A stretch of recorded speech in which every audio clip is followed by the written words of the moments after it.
시간 함께 하실 하나님 말씀 요한계시록 1장 4절로 8절까지 말씀입니다.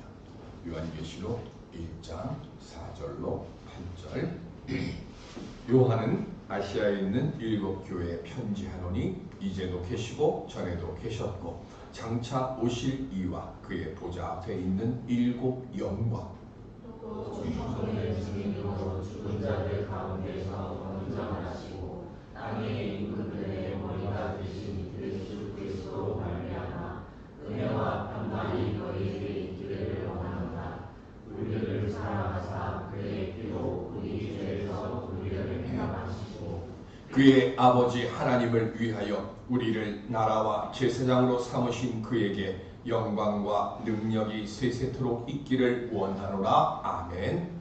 울지어다 그가 구름을 타고 오시리라. 각 사람의 눈이 그를 보겠고 그를 찌른 자들도 볼 것이요 땅에 있는 모든 족속이 그로 말미암아 회복하리니 그러하리라. 아멘. 주 하나님이 이르시되 나는 알파와 오메가라. 이제도 있고 전에도 있었고 장차 올 자요 전능한 자라 하시더라. 아멘. 말씀이 올 한 해 응답의 열매로 실현되는 가정과 성도들 되시기를 주님의 이름으로 축원드립니다. 아브라함에 대해서 성경에 뭐라고 얘기하는가 하면 창세기 14장 13절에 보면 히브리 사람 아브라함 이렇게 기록을 해놓고 있습니다. 여기 히브리 이 말은요 나그네 객이라는 뜻입니다. 그러니까 세상 사람들 눈으로 보면 아브라함은 언제나 부적응자입니다. 어디에도 속하지 않았고 가나안 땅에서 살고는 있는데 가나안 사람도 아닙니다. 그 가나안 땅에서 그렇다고 뭐 땅을 사가지고 이거 내 땅 해가지고 무엇을 선포한 것도 없습니다. 아브라함은 땅에서는 나그네였지만 그러나 천국에서는 하나님의 벗이라고 불렸습니다. 어떻게 그럴 수 있을까요? 아브라함은 모두 창세기에 보면 4번 하나님께 제단을 쌓습니다. 그 첫 번째 제단은 하나님께서 내가 이제 큰 민족의 조상이 되리라 하고 약속하신 그곳이죠. 그래서 내가 가라고 명한 땅으로 가라 해서 이제 아브라함이 세겜 땅에 도착을 합니다. 그리고 이 땅을 내가 너의 후손들에게 주겠다 하고 하나님이 약속하신 뒤에 하나님께서 사라지세요. 그래서 하나님을 만난 바로 그곳에 첫 번째 제단을 쌓습니다. 그게 창세기 12장이에요. 그리고 그 바로 다음 장에 두 번째로 베델과 그리고 아이 사이에 또 단을 쌓습니다. 그리고 세 번째 단은 창세기 13장에 나오는데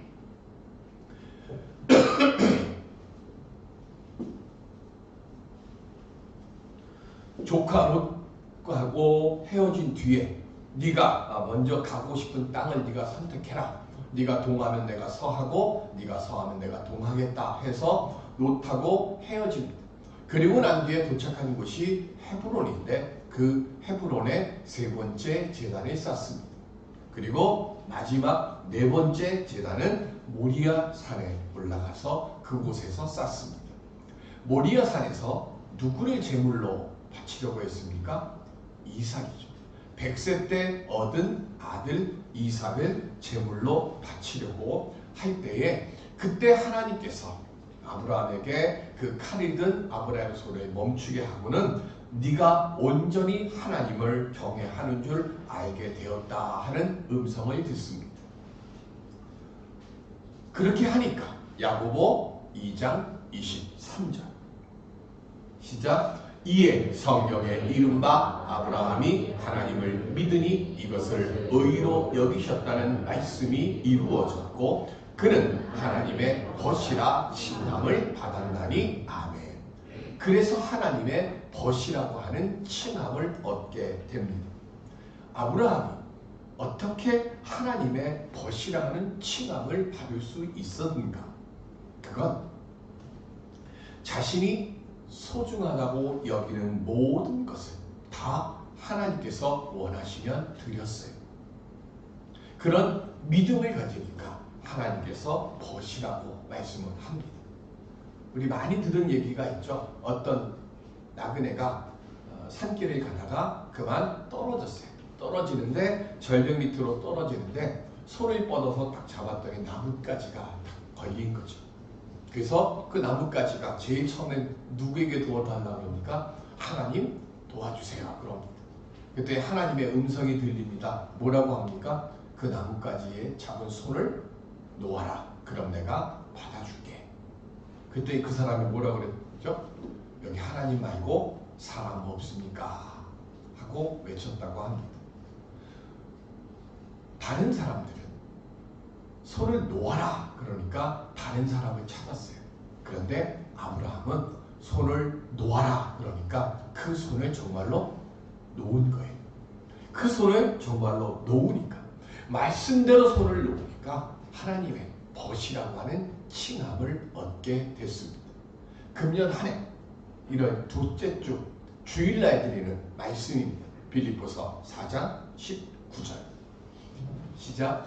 나의 하나님이 그리스도 예수 안에서 영광 가운데 그 풍성한 대로 너희 모든 쓸 것을 채우시리라. 아멘.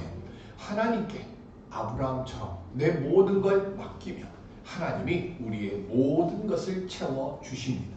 금년 한 해 살아가면서 이 말씀이 응답되어지고 이 말씀의 열매를 만들어가는 그렇게 주님께 나를 내어 맡기는 믿음의 사람들로 살아갈 수 있기를 간절히 주의 이름으로 축원드립니다. 우리가 그 은혜를 얻으려면 어떻게 돼야 할까요? 반무섬의 요한은 오늘 본문에 보면 아시아에 있는 7교회에 편지한다고 했습니다. 아시아는 지금의 아시아가 아니고요. 지금의 터키 지역을 말합니다.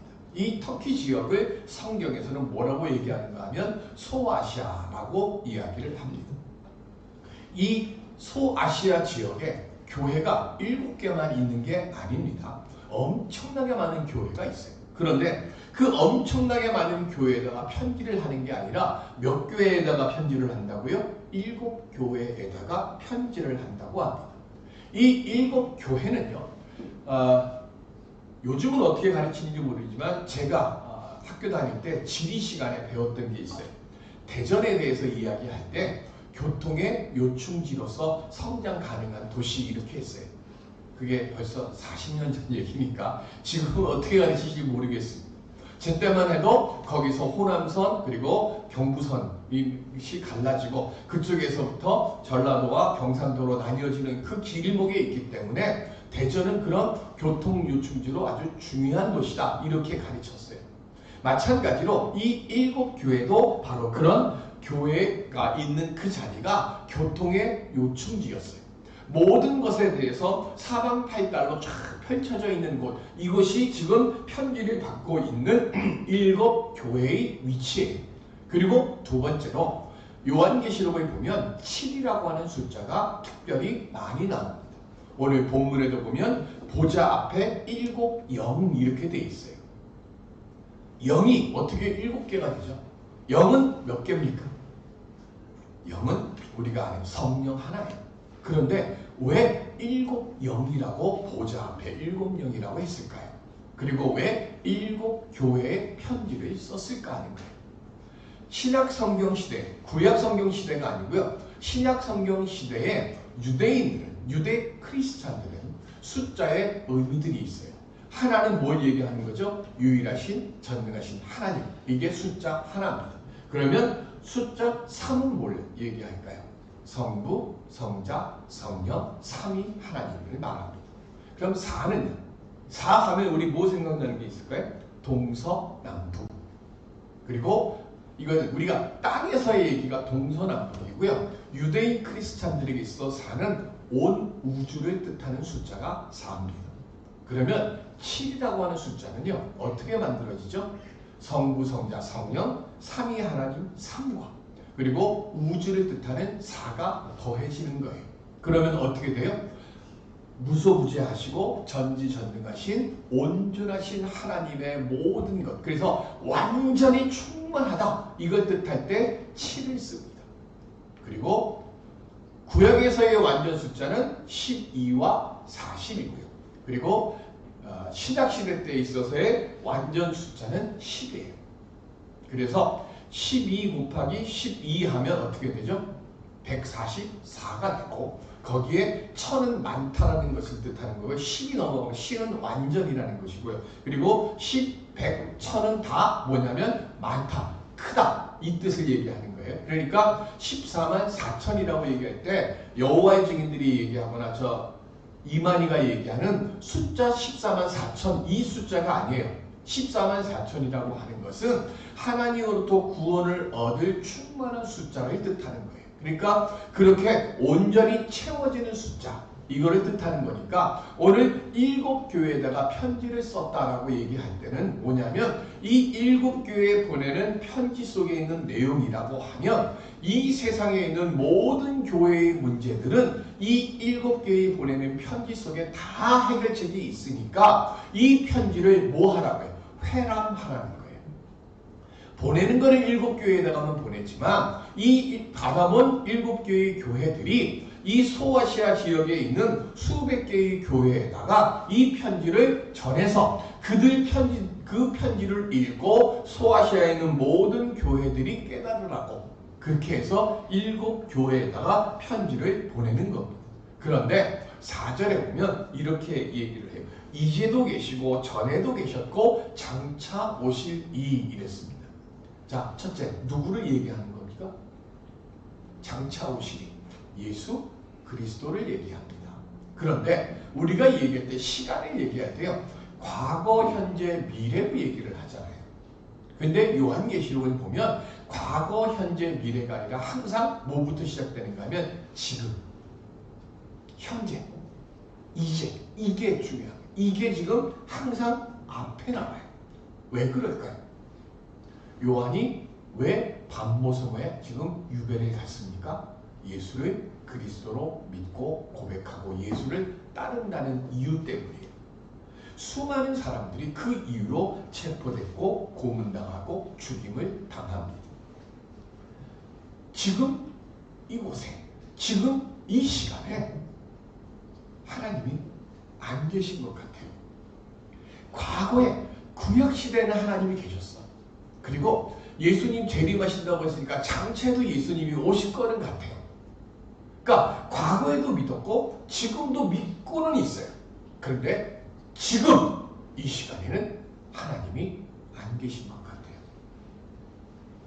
주기철 목사님이 신사참배를 반대하셨다고 해서 바로 감옥에 갇히셔갖고 죽을 때까지 못 나오신 게 아니에요. 고문을 수없이 당하다가 죽기 일보 직전쯤 되면 내보내요. 그때가 또 다시 잡아 들어간 거예요. 그런데 마지막으로 이제 정말로 주기철 목사님이 순교하기 직전에 일본 순사들이 와서 주기철 목사님을 붙잡아 가려고 왔어요.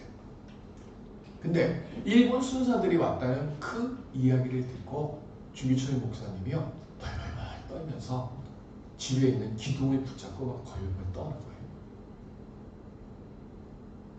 죽음이 두려워서 떨어졌을까요? 그 전업픈 곳을 향하여라고 하는 옛날에 주기철 목사님 그 영화에 보면 뭐가 나오는가 하면 십자가에다가 못을 이렇게 거꾸로 박아가지고 그 위에 주기철 목사님 맨발로 걸어가게 하시는 그 장면이 나와요. 그런 고문을 지금 들어가면 또 당해야 돼요. 죽는 게 두려워서 떤 게 아니고요. 그 고문을 그 무지막지한 고문을 또 당할 거 생각하니까 너무 무서운 거예요. 그러니까 그걸 너무 무서우니까 그 기둥을 붙잡고 벌벌 떨고 있으니까 그때 사모님이 주기철 목사님께 그러시다는 거죠. 당신의 이 모습을 교인들이 보면 어떻게 생각하세요? 근데 그 말씀 듣고 주기철 목사님이 기도하시고 그리고는 아무 일 없다는 듯이 담대한 얼굴로 순사들에게 같이 들어가셨고 순교하셨습니다. 그 무지막지한 고문을 당하는 그 시간에 하나님은 안 계신 것 같아요. 지금 요한계시록에 지금이 계속 강조되는 이유가 바로 그거예요. 지금 이 고난을 당하고 하나님이 계시다고 하면 도대체 어디 계시길래 예수 믿는 사람들이 이렇게 죽어가고 이렇게 고문당하고 이렇게 박해당하는데 하나님 왜 잠잠하십니까? 그게 너무 괴로워서 밤모섬의 요한이 하나님께 기도하는 거예요. 몇 번 말씀드렸어요? 밤모섬의 요한의 초상화가 어떻게 되어 있다고요? 여기 이 두개골이 쑥 들어갔다고. 너무 이렇게 오래도록 기도를 하니까 이 엄지손가락만큼 뼈가 안으로 들어갈 만큼 그렇게 몸부림치면서 기도를 했어요. 그리고 하나님이 응답 주신 것이 바로 요한계시록입니다. 밤모섬의 요한만 그런 게 아니에요. 에스겔 1장 3절 시작.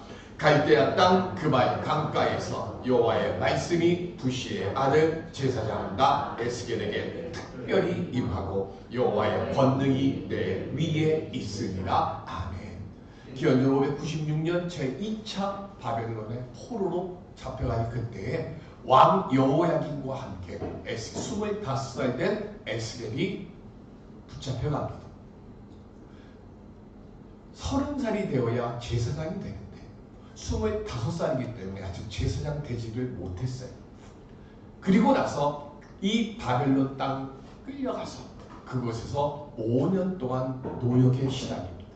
그런데 그 노역에 시달리는 그 시간들을 지나면서요, 5년 동안 에스겔이 하나님을 찾아요. 하나님을 외쳐요. 왜 하나님을 찾고 왜 하나님을 외칠까요? 커피 밖으로 갖다 놓고 가요. 커피 밖에다 갖다 놓고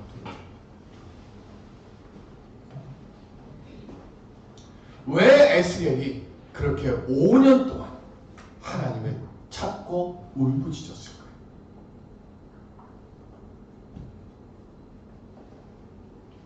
나라가 망해가고 있어요. 나라가 망해가고 있는 지금 이 자리에 희망이 없고 소망이 없어요. 하나님께 외치는 거예요. 하나님 소망을 주세요. 하나님 지금 이 시간에 지금 이곳에 하나님이 살아계시다고 하는 것을 보여주세요.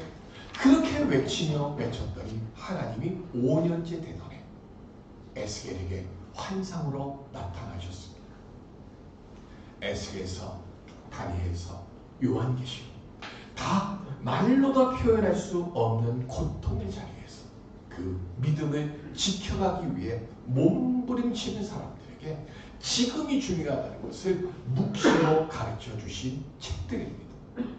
요한계시록을 기록할 땐 어떤 고통이 있었을까요? 로마 황제 숭배를 거부해서 심한 박해를 받았습니다.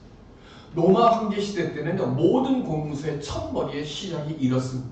우리의 주시며 신이신 도미티안 황제여.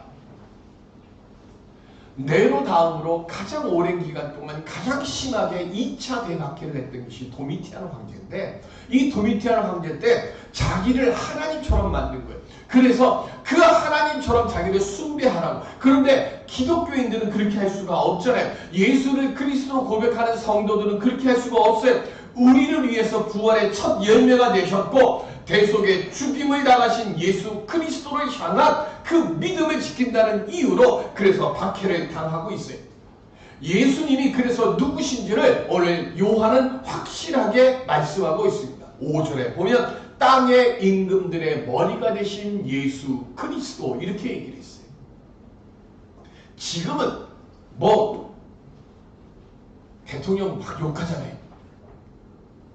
저희 때문에도 대통령 욕하면 끌려갔는데 요새는 뭐 대통령 대놓고 욕해도 아무도 안 잡아가잖아요. 그런데 옛날 시대 때는 어땠을까요? 대통령 왕 욕하면 3욕을 멸해. 존재감 갑이죠. 그런데 그 모든 존재감 갑 위에 갑이 누구라고요? 예수 그리스도라고. 무슨 뭘까요? 네로나 도미티안이나 다 죽어 없어졌어요. 희훈이가 목사님을 아주 많이 쳐다보고, 희훈아 은혜 많이 받자. 얘라 그러네. 아멘. 자, 네? 그렇게 수많은 사람들을 죽였던 황제도 그냥 죽고 없어졌는데 예수님은 어떻게 되셨어요? 부활의 첫 열매가 되셨어요. 이게 뭘 뜻하는 거예요? 죽으면 있는 것이 다 어떻게 돼요? 없어져요. 그런데 예수님은 없음을 있음으로 바꾸셨어요. 그리고 예수님만 없음을 있음으로 바꾸신 것이 아니라 예수를 그리스도를 믿고 고백하는 우리들도요, 죽음을 뚫고 나오는 삶을 살아갈 수 있는 있음의 사람이 되도록 만들어 주셨던 거예요. 4,000년 전에 살았던 아브라함을 하나님이 만나셨습니다.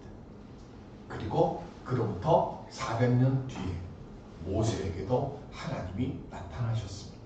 그리고 아브라함에게 약속하신 대로 출애굽을 시켜주셨고 가나안 땅에 들어가서 그 가나안 땅을 차지하게 하셨습니다. 그리고 또 400년 뒤에 다윗에게 하나님이 나타나셨습니다. 그리고 다윗에게 영원한 왕권을 내가 너에게 주겠다고 약속하셨습니다. 그리고 1000년 뒤에 말씀이 육신이 되어서 예수 그리스도께서 이 땅에 오셨고 그 아브라함과 모세와 다윗을 만났던 그 하나님의 말씀 앞에 예수님이 순종하셨어요. 우리가 알아야 될 것은 아브라함 때 만났던 그 하나님, 모세와 만나셨던 그 하나님이 다른 하나님이십니까? 같은 하나님이십니까? 같은 하나님이에요.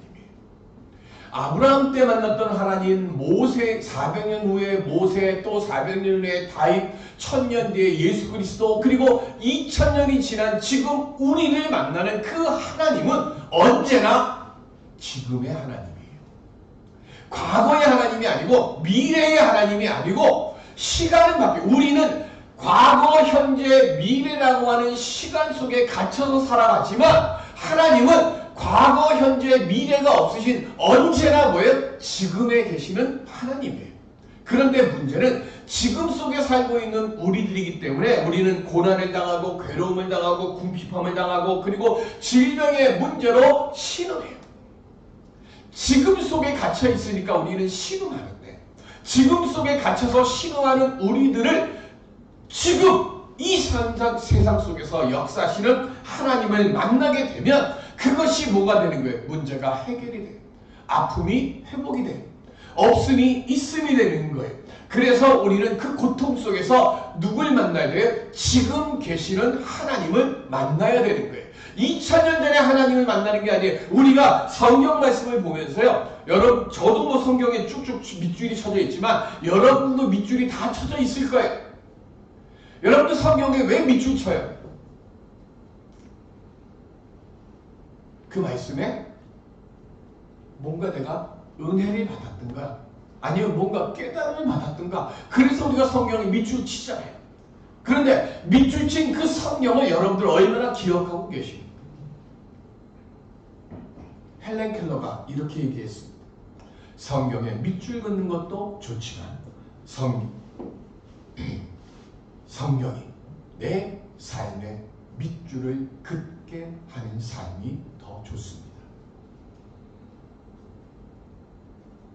성경을 보고 오늘 말씀 듣고 은혜 받았습니다 하고 우리는 잊어버려요.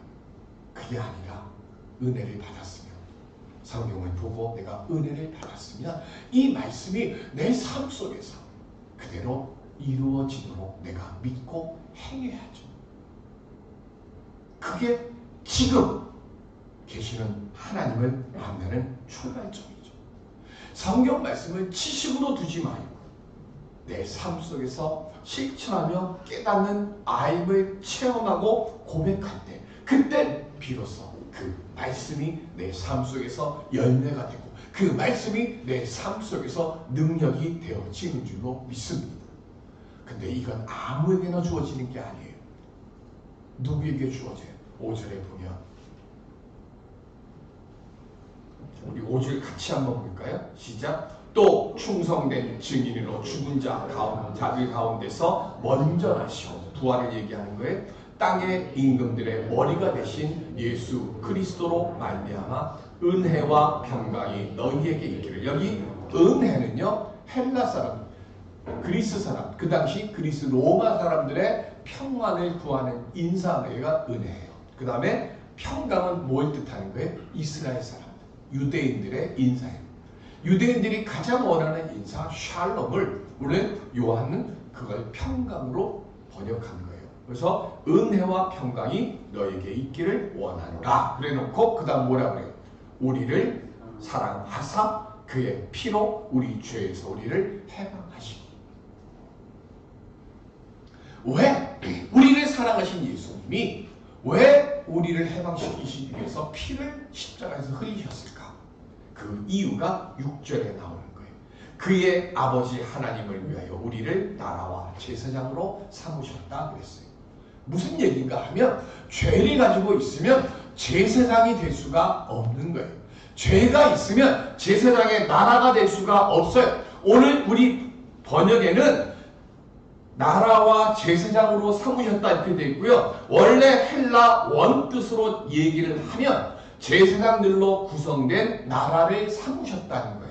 즉 우리 각자 한 사람 한 사람들이 예수 그리스도의 십자가 보혈로 이제 뭐가 된 거예요? 죄가 씻겨졌고 제사장이 된 거예요. 그래서 우리를 제사장 삼으셨고 제사장 삼으셨기 때문에 우리가 하나님 앞에 나갈 수 있는 자격을 얻게 된 겁니다. 제사장을 삼으셨다 이 말 속에는 구약 성경에서는 계시는 누구에게? 일반 사람들에게는 안 임하고요. 제사장들과 선지자들을 한해서만 하나님의 말씀이 임하셨어요. 그런데 그것이 깨진 거예요. 지성소 들어가야 하나님의 말씀을 만나는데 그 지성소에는 1년에 딱 하루 대속죄일날 그 해에 제사장으로 택함받은 제사장 한 분만 그 안에 들어가는 거예요. 그런데 예수님이 십자가에 달려 죽으실 때 어떤 일이 일어나요? 휘장이 위에서 아래로 찢어졌어요. 그것은 무엇을 뜻하는 거예요? 이제는 우리가 예수 그리스도의 피로 씻김을 받아서 모두 다 지성소로 나아갈 수 있는 길이 열려졌다는 것을 말하는 거예요. 그리고 이 길을 열어주신 분이 스스로 있는 자이시고 알파와 오메가라 하셨습니다. 헬라어 첫 말이 알파고요. 마지막 말이 오메가입니다. 그래서 알파와 오메가는 아까 말씀드린 것처럼 7과 똑같은 거예요. 완전함을 뜻하는 거예요. 그 완전하신 하나님이 예수님이 우리에게 능력을 주셨습니다. 차를 타고 다니면 누가 제일 겁이 나요? 교통수경이죠. 교통수경이 왜 겁이 나요? 내게 딱지를 끊으니까. 교통경찰이 직급이 높습니까? 안 높습니다. 안 높은데 내가 차를 몰고 도로를 지나가게 되면은 교통수경이 있나 없나 먼저 살피고, 그죠? 그리고 교통수경이 수신호를 하면 그 수신호를 무조건 따릅니다. 왜요? 나라에서 그만큼의 뭘 줬어요? 권위를 줬잖아요. 믿음으로 산다는 게 뭐냐면 기도하는 것을 믿으며 사는 거예요. 내게 하나님이요, 예수님이 우리에게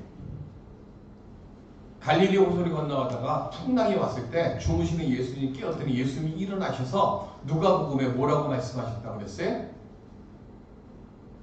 너희 믿음이 어디 있느냐 그랬어요. 너희 믿음이 어디 있느냐. 왜 그러셨을까요? 교통수경의 능력을 너희들에게 줬는데 왜 그 능력을 못 써먹느냐 하는 거예요. 우리에게도 똑같은 능력을 주셨어요. 그게 뭐예요? 그게 말씀이에요. 그럼 그 말씀을 내 능력으로 쓰기 위해서 우리 뭘 해야 돼요?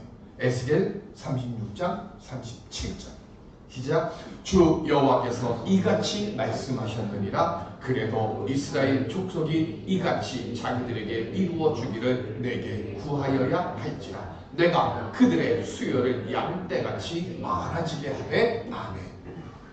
에스겔이 5년 하나님께 부르짖어서 응답 주셨는데 그 응답 주시는 속에서 뭘 깨우치게 하시는가 하면 예레미야 선지자에게 70년 환란이 지나고 나면 너희들이 예루살렘으로 돌아갈 것이야. 그런데 내가 약속은 그렇게 했는데 너희들이 할 게 있어. 그게 뭐라고요? 기도하라.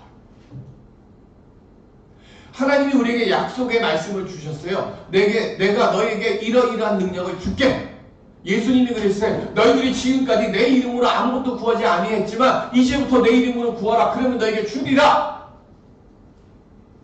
가만히 있으면 주시나요? 아니라는 거예요. 뭐 하라고? 기도하라고. 가만히 있으면 고통의 세월이 끝나는 게 아니에요. 믿음 안에서 하나님이 내게 이미 교통순경의 능력을 주셨어요. 권위를 주셨어요. 그러면 그 권위를 기도하고 약속을 실현하기 위해서 내가 움직여야 된다는 거예요.